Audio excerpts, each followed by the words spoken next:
کیا بھینس کا دودھ اور اس کا گوشت حلال ہے؟ اللہ اکبر! کیسے کس دنیا میں آپ رہتے ہیں؟ دلیل ہے تو بیان کیجیے۔ پرانے زمانے میں آپ دیکھیں عراق میں بھینس بہت ہوا کرتی تھی، اور دنیا فتح ہوئی عراق کی تو مسلمان وہاں بھینسوں میں جیتے تھے اور اس کا دودھ اور اس کا گوشت کھاتے تھے۔ یہ چیز متواتر ہے ایک دم بالکل۔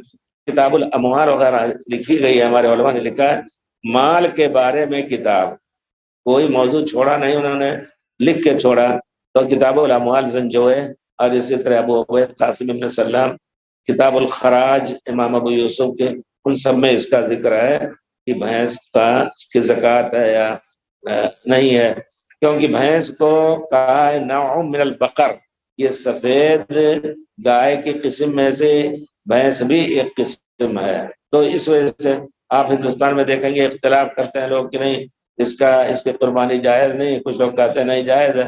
بہرحال جس کا دل مطمئن ہو وہ قربانی کرے، لیکن اس کے گوشت اور اس کے دودھ کے بارے میں، دودھ تو اس کا بہت ہی اچھے سے اچھا دودھ مانا جاتا ہے، اور اس کا گھی بھی آپ دیکھیں گے جو خاص، یعنی ہم لوگ اسی میں پلے الحمدللہ، بہت زیادہ بھینسیں چراتے تھے لوگ ہمارے یہاں، خادم لوگ الحمدللہ۔ دودھ سجاؤ نہیں کہتے ہیں، اس میں گھی نہیں نکالا جاتا تھا، اتنا کافی دودھ ہوتا تھا۔